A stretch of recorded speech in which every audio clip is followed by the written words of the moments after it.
Welcome to Work from the Inside Out, a podcast that highlights real-life stories, practical strategies, and best practices for transitioning your career from unhappiness and dissatisfaction to fulfillment, meaning, and joy. Now here is your host, career and executive coach, Tammy Gooler Loeb. Hey everyone, I am really delighted to introduce my guest today, Kate Kayaian. Kate is an author, speaker, and career strategist for high achievers who want to build lives of impact, purpose, and sustainable success. A former professional cellist, Kate performed as a soloist, chamber musician, and recitalist in venues ranging from Boston's Jordan Hall to leading European concert halls. She trained at the New England Conservatory of Music and held a fellowship with the New World Symphony Orchestra under Michael Tilson Thomas. Today, Kate's work centers on helping accomplished professionals, creatives, executives, educators, and entrepreneurs to find success on their own terms and create careers that feel as good as they look. Through her one-to-one coaching and her signature group program, the Creatives Leadership Academy, she guides clients to develop clarity, confidence, and the practical strategies needed to lead at the highest level without sacrificing their well-being. She is the author of Beyond Potential, a practical guide for high performers navigating the next chapter of their professional lives, and the host of Tales from the Lane, a podcast exploring the hidden challenges and unexpected joys of success. As a sought-after speaker, Kate delivers keynotes and workshops on leadership presence, mindset transformation, and redefining what's possible for high achievers across industries. Alongside her private practice, Kate serves as president and artistic director of the Bermuda Philharmonic Orchestra, where she continues to champion creativity, collaboration, and innovation in the arts. She lives on the island of Bermuda, where she spends her days coaching clients around the world, writing, speaking, and tending to her garden. Please join me in welcoming Kate Kayaian. Welcome, Kate. Thank you so much, Tammy. It's great to be here. I'm a huge fan of the podcast, so it's very fun to be here. On the inside, not the out. Well, Kate, welcome, and thank you for joining us from your home office in Bermuda. You're the first guest I've ever had from Bermuda, so that's fun. Excellent. So, as you know, on Work from the Inside Out, we love to begin at the beginning and talk about your formative years. So, take us there and tell us how those years may or may not have informed where you are today. Yeah, it's a typical situation where on the surface level, it did not. And if you look beneath, then you see that it really did. So I grew up in Chicago, in the suburbs, a typical middle-class family. You do ballet, ice skating, musical instrument. And I took up the cello. My best friend at the time, her older brother was 8, and he played the cello. It was 4.5, and I was madly in love with him. I knew that we could only get married if we played the same instrument. So that's why I chose cello. And turns out I was pretty good at it. So I had great teachers. I was very lucky. We just lived in a place where the local teachers were some of the best in the country. And I did the typical path of a young, talented musician. I did the youth orchestras, the chamber music. I knew in high school that I wanted to be a cellist. My parents were hugely supportive. You hear all these stories of parents saying, oh, don't go into the arts, go be a lawyer, go be an engineer. My parents were like, you should be a musician, right? Like, they were the opposite. So very supportive. But at the same time, my mother, every once in a while, out of the blue, she would say, Kate, are you sure you don't want to be a writer? Oh, You're such a good writer. And I'd be like, what are you talking about? I write because I have an assignment at school and I write it. That's it. I did journal every single day from about the age of 8. wow. I still do. Every single day. I was a latchkey kid. I was very lonely growing up. I was one of the few kids in my neighborhood where both of my parents worked. My older brother was always off with his friends and doing his sports. And, my activity was a cellist. So I just went home and did my homework and practiced. I was by myself a lot. And so I think I would talk to myself. I would keep myself company by writing. But that was so much just a part of my life that I didn't think it was important. Isn't that interesting? Yeah, it was like somebody saying, "Oh, you should be a chef because you eat 3 meals a day." So anyway, I go off to conservatory in Boston and loved it, had a great experience there. Was then brought to the New World Symphony where I had a great experience at all of the top festivals that you do, and I was very lucky. So that was right out of school. Yeah, it was just you're sort of put on this track and I worked my butt off, but I also had so many people helping me and guiding me and saying like, "Okay, you should do this festival. Okay, you should do this competition or I recommended you for this or do these master classes, study with this person next," right? There was so much guidance and you just do it. You find success and I had a great career and I loved it. My music career took me all over the world. I was very lucky. I ended up settling back in Boston for about 20 years where I was freelancing. I was based there, I was freelancing. I was teaching at a nearby private school. I was running the chamber music program and working with the students at the big youth orchestra, Boston Youth Symphony Orchestras there. So I had a lot of really interesting things that I was doing. And then I met a guy.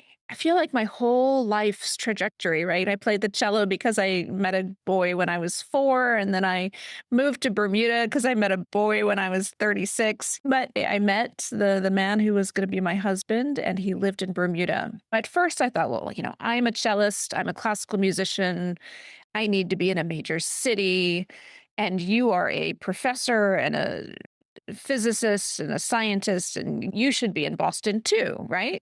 Why are you on this little island? Yeah. But after dating for 4 years, married for 1 year, I was like, you know what? All I need is an airport. I just need to be able to get to my concerts.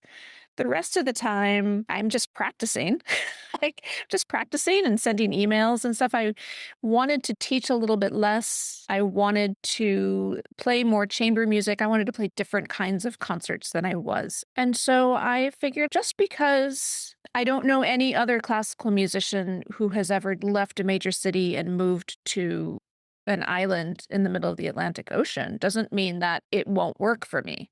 I think there was a little bit of naivete that I had in some aspects, maybe I still do, that allowed me to make those decisions. Maybe it'll work for me. What does making it work look like? I imagine that you expected to some degree that it wasn't going to look exactly like living in Boston. I don't mean that living in Bermuda and living in Boston were going to look the same, but in terms of even your sort of day-to-day activities with regard to freelancing or teaching, I would imagine you knew that you were going to have to do some things differently. Yeah, sure. But I think the main issue was that I didn't see evidence of failure. Ah, Right. I couldn't say this person left New York City to go to this tiny little town and failed miserably. Now they don't have a career. And this person moved to Jamaica and now they don't have a career. So I had no evidence of failure about what I wanted to do. So I thought like, well, what do I need? I need a place to practice.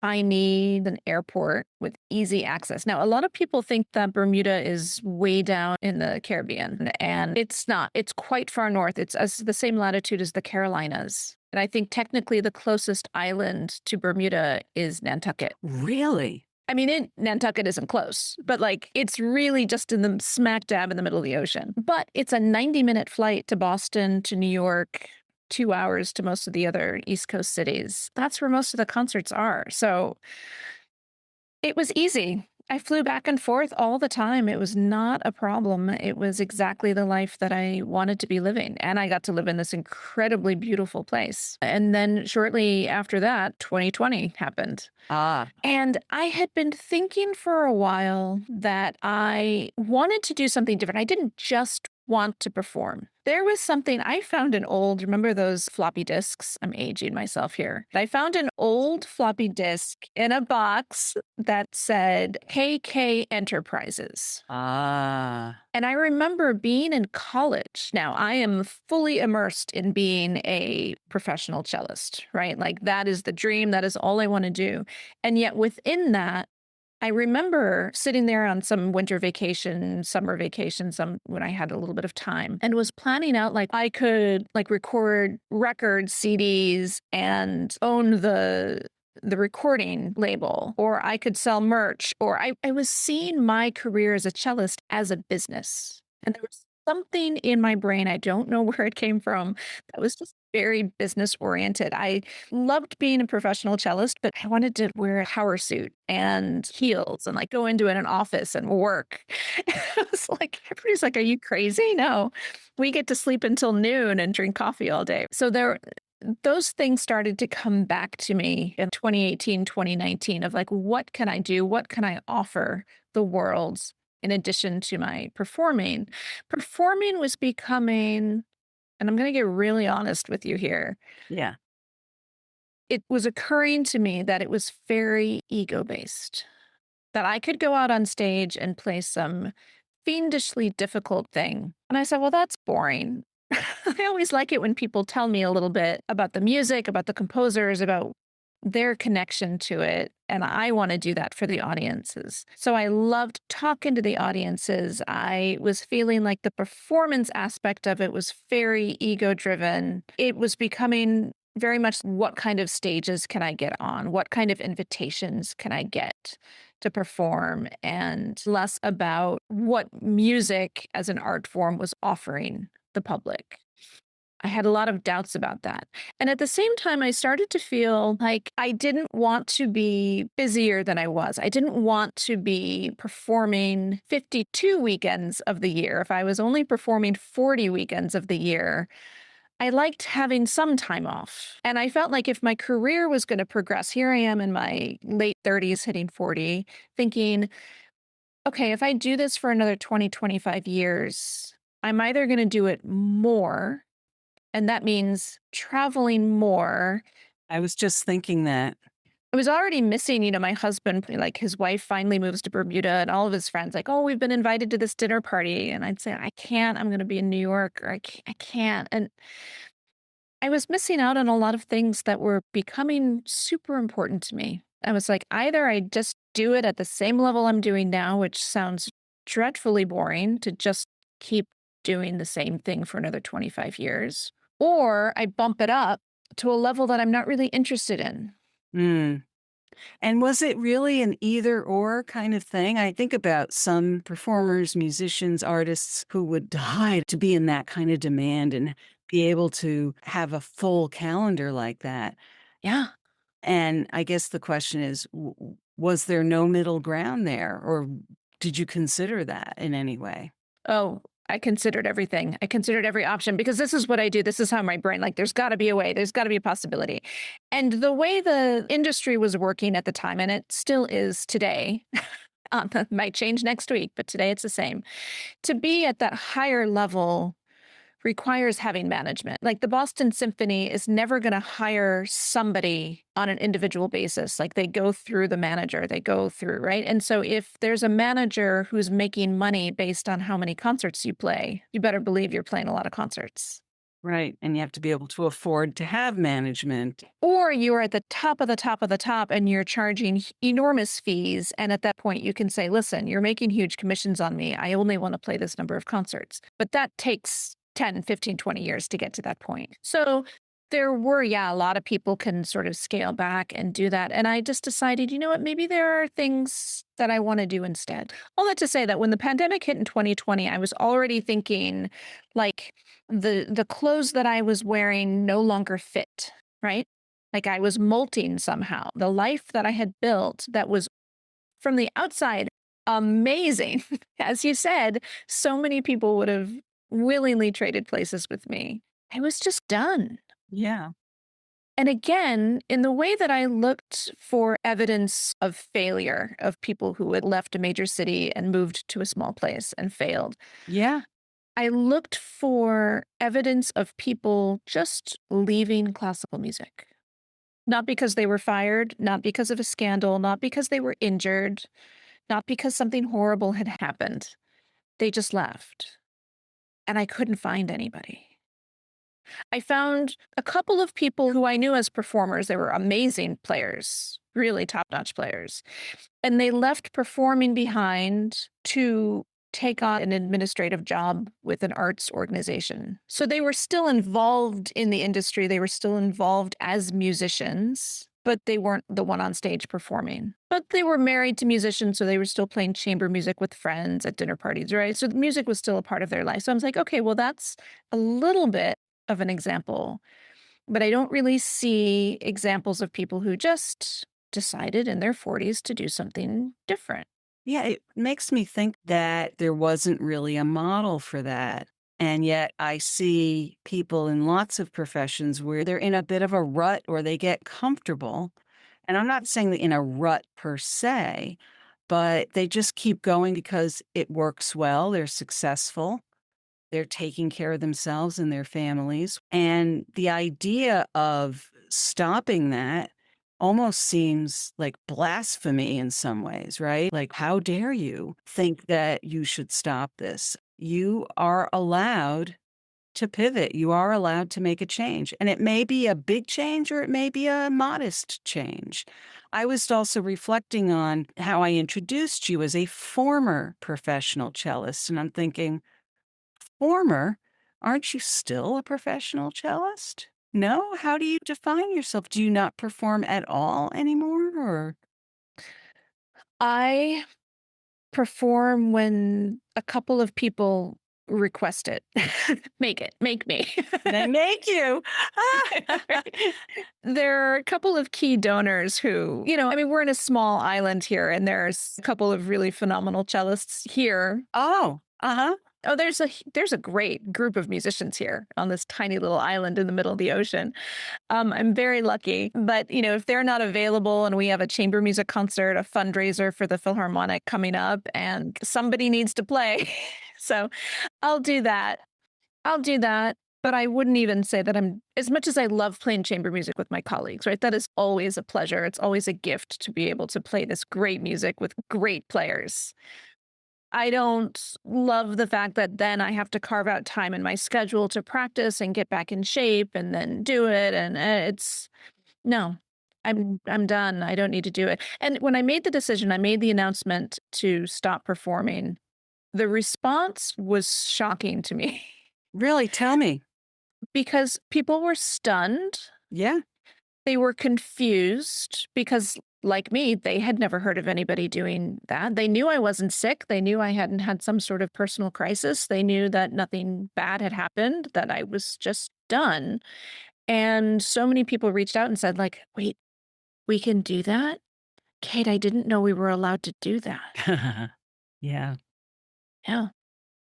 So, those people were my first clients.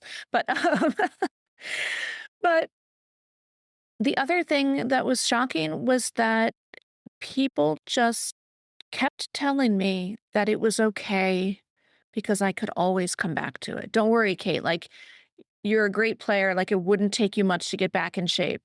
Like, they're already looking ahead to my regretting this decision and telling me, like, you'll be able to, don't worry, it's fine. You'll be okay. You can always come back. I'm like, oh, okay. And I think I knew. You knew you wouldn't. I think I knew. I mean, I never say never, right? I mean, I could get to a point where, but if somebody was like, oh, don't you just like love to pick up your cello and play some Bach suites?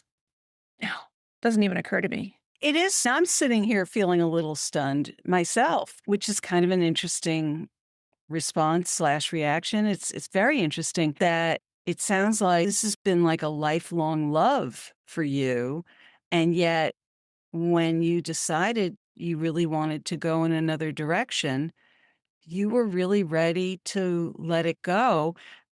And yet I love the idea that you were aware that if you tried another way, you could go back to it. You knew that you could, even though it wasn't what you were thinking of. Because I've noticed that a lot of people, when they're considering a change, usually will back off from it and may not do it out of fear, it's because somehow they've told themselves that if they make some sort of a significant change, that there's no way they can go back to what they were doing or go back to something they're familiar with. Now, in some professions, that actually is true, that if you step away from it, you cannot go back to exactly what you were doing. I think in your case, that isn't true. I think you could have if you really wanted to. Especially given the timing. And I just want our listeners to know that in hindsight, the story is very clean. I made the decision, I stopped, people were shocked. Okay, we moved on. At the time, I, like most musicians, I played a concert on March 13th, 2020, played a recital. I was actually here in Bermuda. March 13th was like the day. That was the day. And in fact, the Bermuda government had just announced that day, like you couldn't have a gathering more than 50 people. And there was a big festival, cover band was coming, 600 tickets sold. And that got canceled because there were too many people, couldn't have it.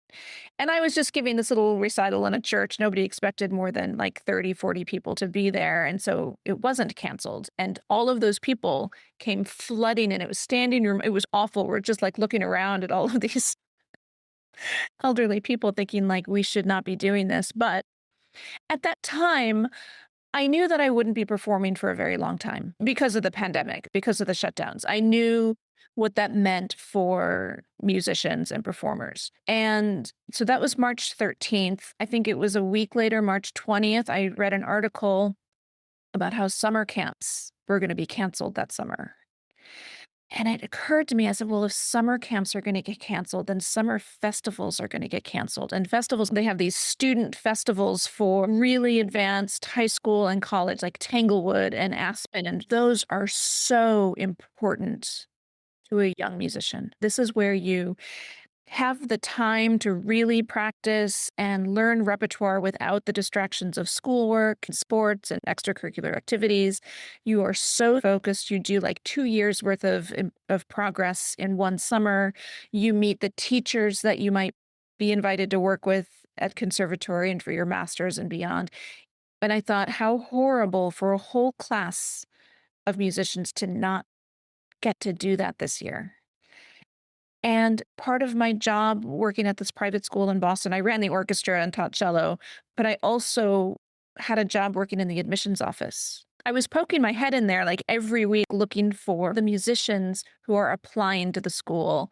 How can I make sure that they come to the school? I had run chamber music programs and I had run orchestra programs and I had gone to festivals and taught at festivals. And somehow I just knew that I could start and also I had been teaching online because I've been going back and forth between Bermuda and Boston to teach my students for 3 years at that point. So I was already using Zoom. My students were familiar with Zoom. Like, this is not a big deal. I was like, I'm going to start an online cello festival, like a really top-notch one, like with the world's best cello teachers and the top students. And I'm going to give them that opportunity. We're going to have technique class every morning. They're going to have private lessons. They're going to play in master classes. And I sent USB microphones to everybody. I sent all the gear. I got it donated. I had swag. And I am so proud of the virtual summer cello festival. It like led the way for another 10 virtual online festivals that popped up after that, a lot of whom I worked with to help them set it up. And in doing that coaching, teaching, and consulting work, that led to my having other clients, people coming to me saying like, well, I don't want to do a festival, but I want to do something like this. Can you help me do that? And I don't know if, as a musician, you have that feeling, you walk out on stage and you perform and it just goes so well, and the audience is applauding wildly, and it's just the best feeling in the world. This was better. Wow. Yeah. Coaching people and working with them one on one and sharing the skills that I had learned and listening to what they wanted to do and helping them create these bigger programs that would affect more people in a very real way did not seem ego based, Well, it's not supposed to be. right? Yeah. It, and it just felt so much more natural Yeah.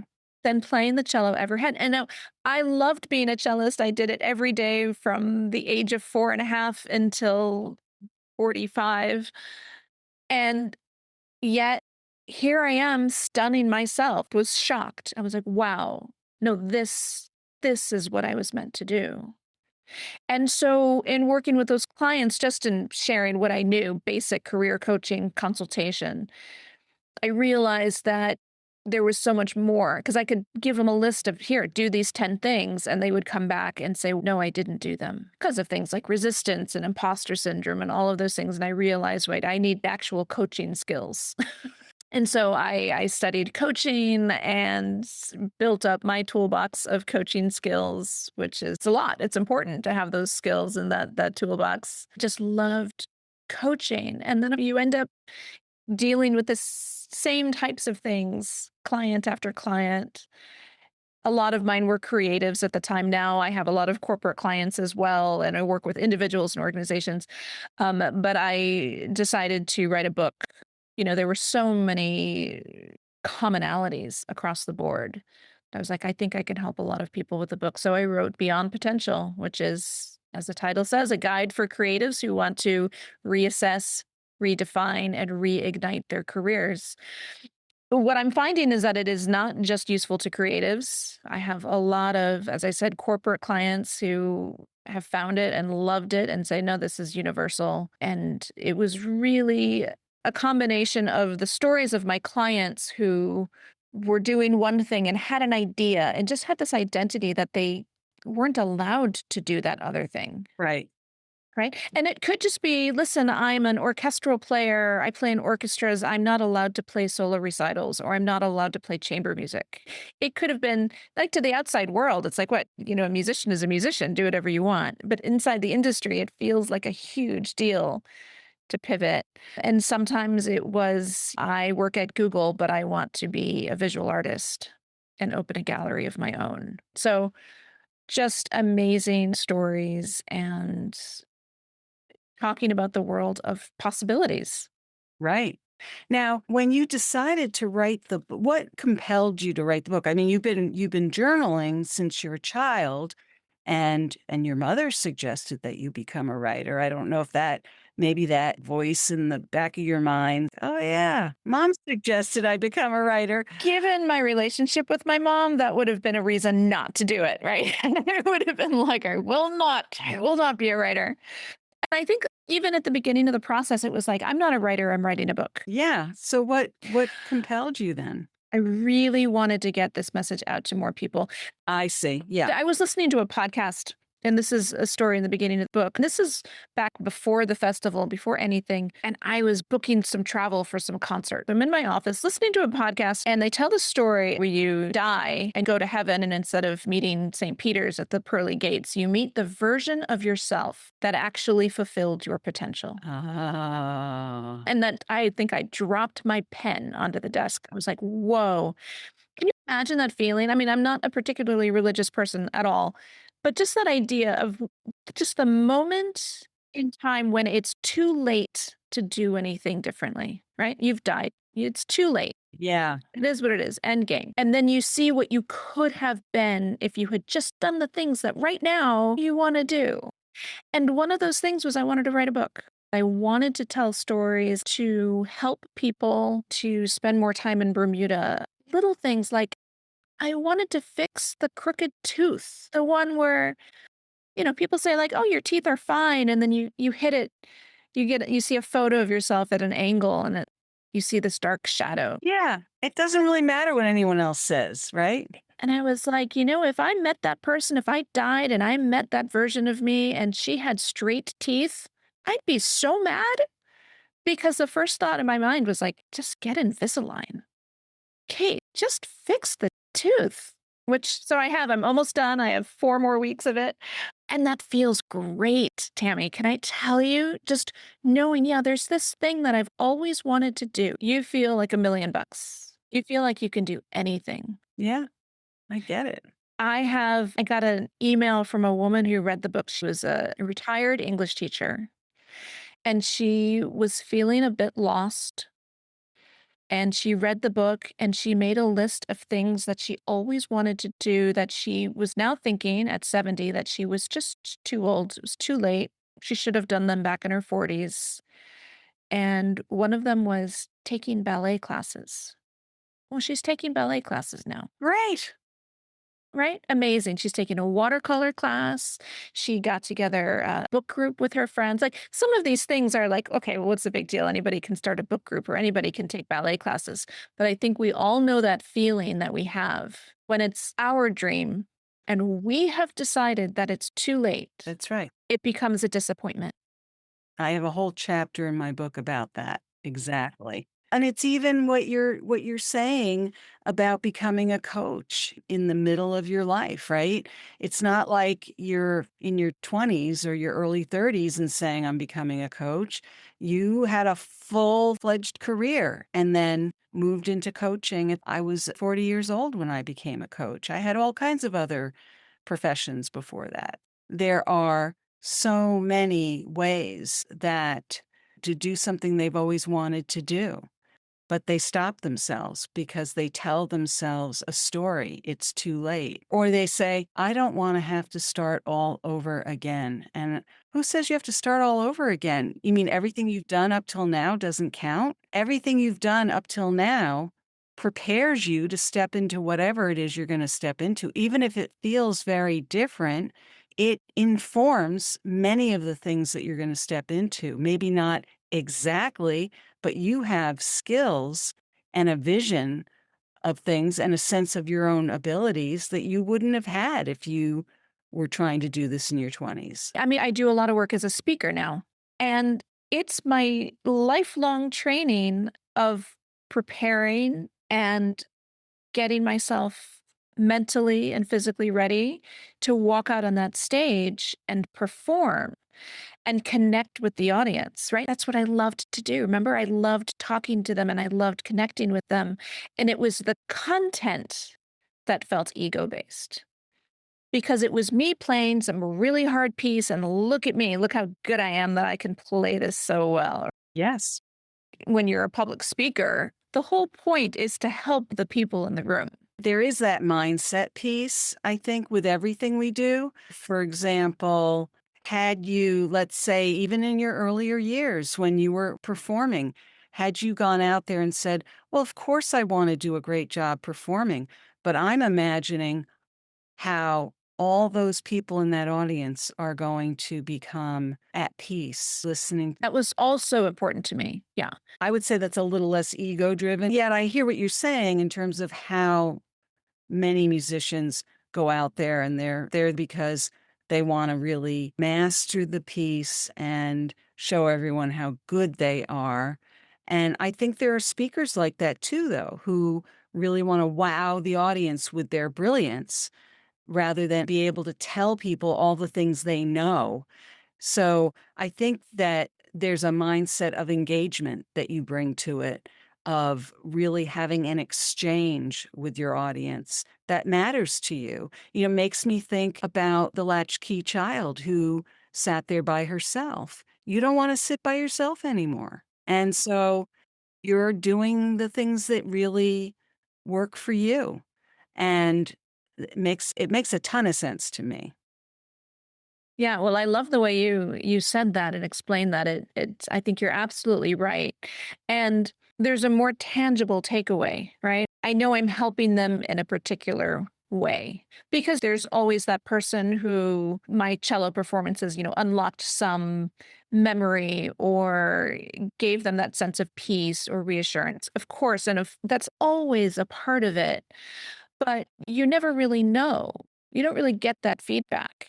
And as a speaker or as a coach or as a writer, you're helping people with specific things and they're responding to you in real time, which I love. I love that energy. And, my message is about how I talk about reaching your own potential, whatever that is for you. I talk about rediscovering, reassessing what that potential is. The three R's, the reassess, redefine, and reignite. It starts with questioning your own stories about your past, your stories about your present, and about your future. Right? I use the example of Stories about your past would be, I was never a good runner. And then stories about your present is, I'm not a runner. They're very identity based. I am not a runner. And stories about your future is like, oh, I could never run a 10K. Right. And looking at all of those, it's like, was I a bad runner, or all of my friends were doing cross country and I was playing cello? So they were just in gym class and I was going to be slower because I wasn't doing it every day. But that doesn't mean that I couldn't be a good runner. Right. So all of these stories of people of like, oh, I could never switch careers because of this. Right.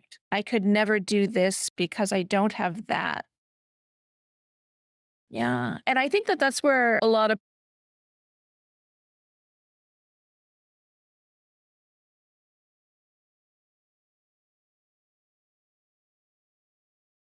Right. And what does it mean to go after your dreams? Are your dreams also part of the story? As if there's some idealized vision that in the back of your mind you're saying, well, that's not really attainable. It's like being a perfectionist. right. I think that that's where this exercise of imagining I called it your beyond potential self. The reason for that was because growing up as a cellist, I was always told, oh, you have so much potential. You could do this, or you could be the, principal cellist of the Chicago Symphony, or you could perform here. That I was told what my potential was. And I had to go beyond that and figure out what my actual potential was, what I wanted my potential to be. And that exercise of imagining that version of yourself that did all of the things that you want to do. Right. Everybody that I've taken through that exercise has been surprised at what was on that list and what was not. Professors or orchestral musicians who say, I don't know if they had tenure or not, I didn't really care. But they had one Teacher of the Year award from their students. And it was the little things of, I don't know where they lived. I didn't really care. Like, I always thought that I wanted to live in a big city, or I always wanted a house in the country. They have these ideas and they're like, it doesn't really matter where they lived, but they had been to like 100 different countries. They had traveled the world. So I think that that is a really great place for everybody to start, I love that. is just imagine if you met the version of yourself that was like your ideal version. Yeah. What did they do? And what's not on that list that you would have thought my beyond potential self was not performing in all of the great concert halls, which, as growing up, I thought that that was what I had always wanted. Yeah. No, I didn't care. They were having a dinner party with their friends. Well, that to me is like beyond your potential. It's like beyond the stories you've been telling yourself. I have a question for you. I wanted to touch on your Creatives Leadership Academy. Can you tell us about that as well? Because I think people might be curious about that. That's your group program. That's my group coaching program. So I coach one on one. Yes. And then starting in 2021, I started a group coaching program called Profit Pivot. And it was specific to musicians who wanted to pivot into some sort of revenue builder, an online revenue system. And so I taught them the basics of social media, sales, audience development, all of those things, state basics of setting up a website. I mean, they knew nothing. Yeah, no, people need that. Yeah. And I ran that course 4 times. It was great. I loved it. And I had all of these people who had gone through it, had set up festivals, had set up their first programs. They had been successful at making a name for themselves in their community and in their industry. And they were coming to me saying, like, Kate, I'm being asked to join this board, or Kate, I'm being asked to do this, or I'm being asked to step up, or I feel like I could do something more. Can you help me? What's next? They were lacking, they had the building skills, but at that point, they were lacking the bigger leadership skills of networking, of negotiating contracts, building a wider community, of communication skills, writing skills, finances, grant writing. And so I created the Creatives Leadership Academy for these people who wanted to learn the higher level skills that we were never taught in art schools. And then I had some non-musicians join in it as well and expanded things even more. And how to build that toolkit so that they could really create more sustainable programs and efforts. Exactly. So it's a trainings-based group programming with some one-on-one coaching and office hours. I hold office hours for all of my clients, one-on-one and group. They can come show up at, on the lunch hour on Thursdays and ask questions, or sometimes they just work. They're like, "Oh, I've been avoiding writing this donor email for weeks. I'm just going to sit here and do it." They can get feedback on it. So it's just a really wonderful community of people who support each other and are like-minded and going through it together. And and tell us a little bit about your podcast, Tales from the Lane. Tales from the Lane. So I started when I moved to Bermuda and I had all this time on my hands, and lifestyle blogs were a thing, right? It was 2015 and there were no lifestyle blogs for classical musicians. So I live on a strip of water in Bermuda in the harbor that's called The Lane. That's my stories that I tell from overlooking this little strip of water. It has obviously pivoted it into more of what I was writing. A lot of the stuff from the book comes from blog posts that I was writing that people were really responding to. And then everybody was saying, like, "Oh, I just don't have time to read blogs. Can you make it a podcast?" And so for the first season, I would write the blog post and then I would publish it on the blog and I would record it as a podcast, of course, more personalized. And I started bringing in more guests and enriching the conversation. This is a celebration of creative minded, high performing people who are asked, "I've done this good stuff in my life, but now what?" Walking through that portal of midlife that I think a lot of us are saying, like, "Well, I can walk through that door and do all of these cool things if only I could find the courage to do so." So it's one part mindset work, it's one part time management, and we have a good time. You are up to so many things. I want to make sure that our listeners know we will have several links with the show notes so that people will be able to find you in a number of places. But what would you say is the best or the first place they should look to find you? The website has everything. So katekayaian.com. And I encourage you all to follow me on Instagram. I'm at Kayaian. As she said, it'll be in the show notes. But come and hang out with me. I love chatting with new friends in the DMs and hear what you're up to. So I'd love to see you there. Great. And to wrap up, most people listening to this are thinking about what's next for them. What would be a key piece of advice you might give someone who's considering their next moves? Yeah. No, I think a lot of people stop themselves with that phrase, no, because. No, because I'm too old, because I'm too young, because we don't have enough money, because I don't have enough time. And I think the best thing that you can do is just, even if it's just as an exercise, start that sentence with yes, if. And it could be yes, if I quit my job and had all of my daytime hours to focus on this. It could be yes, if my partner made dinner 3 times a week. Yes, if I inherited $1 million. Maybe it's too big, but it gets your mind rewired and starts looking for the possibilities and say, okay, I'm not going to inherit $1 million, but you know what? I could invest some of our savings towards this as a safety net. So I can take this risk and do it. But look for the possibilities, the yes if instead of the no because. Mm-hmm. I love it. Look for the possibilities. I am so aligned with that. Kate, thank you so much for being here. And I love your story and path that you've been on and all that you're doing to really help other people and what you're bringing to the world. So thank you for being here. Well, thank you, Tammy. You are doing the same. We are kindred spirits for sure. So we should put our books in a little bundle and send them out into the world together. Woo, Yeah, well, let's talk about I that. love it. Thank you so much for having me. All right. Thanks for sticking around to the end of my interview with Kate Kayaian. What is your key takeaway from our conversation? If you are interested in any of the resources mentioned in today's podcast, you can find them in the show notes on my website at tammygoolerloeb.com/podcast. Just look for episode 293.